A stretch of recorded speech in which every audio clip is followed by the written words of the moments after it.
Hi, I'm Steve Selig, founder of fit.test, and in this video, I'm going to share with you a problem that we're all wrestling with at the moment, and that is in relation to my app fit.test.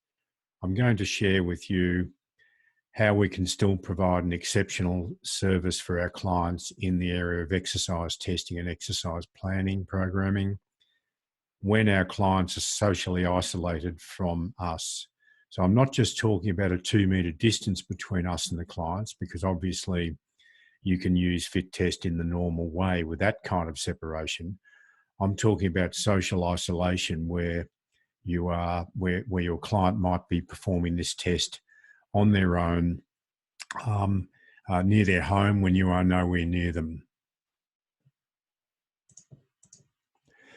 So I'm going to use an example of walking or running on flat ground. And so we're going to assume there's no significant uphill or downhill. So you would recommend to your client that they find such a surface. The obvious example would be a sports oval, if that's accessible, but otherwise just find reasonably flat ground to do this test. The client does need to be a little tech savvy and have a smartwatch or a smartphone. They need to be able to record and send to you pace, that is minutes per kilometre, for example, or speed in kilometres per hour for each stage of the walk or run. And I'll come back to this a little bit more. And they also need to be able to record heart rates for each stage. So your client does need to be a little tech savvy. The client must be incremental. The test must be incremental.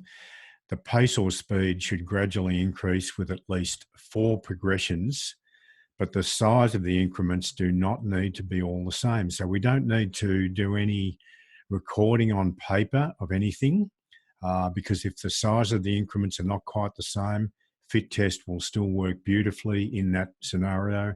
And the example that I've done for one of my own clients does exactly that. The increments are not the same.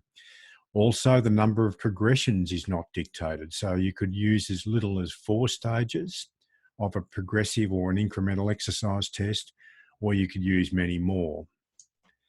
The test can begin at any speed and progress up to any final speed. So there's nothing dictated on paper.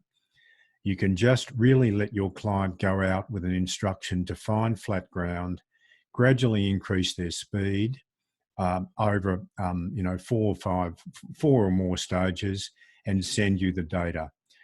The intervals, that is duration per speed, also doesn't matter. For example, the stages could be 1 minute long, or you could use many minutes long stages such as kilometre stages. The client then sends the data to you, and you can then input the speed and heart rates into fit.test.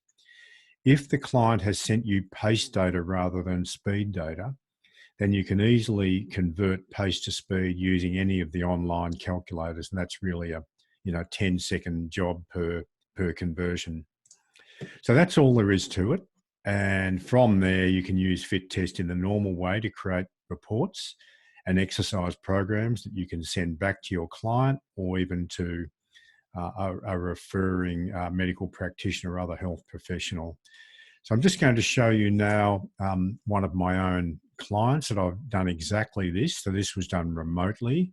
I was not with the client when this was done. I've given my client, who was tech savvy, I fully understand that, just that simple instruction to do 4 or 5 different speeds and just record and send me the data. And I have extracted the data from what the client has sent back to me. So from the client's point of view, it's literally no more than recording and sending that information back to you.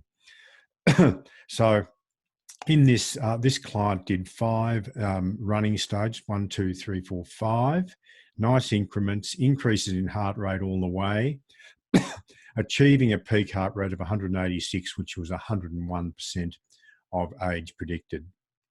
And the estimate from this using fit.test was 49, which was a very high number for a 35-year-old female. So that's all there is to it. I am very willing to help you to use fit.test in this way. I can give you plenty of advice if you want to contact me. at info@myfittest.com.au. But certainly have a try at this. It'll take a little bit of practice, and it does take your clients need to have the basic equipment, such as a smartphone or smartwatch or both, and be a little bit tech savvy. But other than that, it works very well. Obviously, we want to be back in our facilities to provide face-to-face service as soon as the coronavirus crisis is over. But in the meantime, you can certainly use fit.test in this way to get, pretty good results, I believe. So that's all I wanted to share with you. I might make another video on some of the other modes of exercise that fit.test uses. But anyway, from now on, I wish you well, and I hope we all get through this crisis by supporting each other. Bye for now.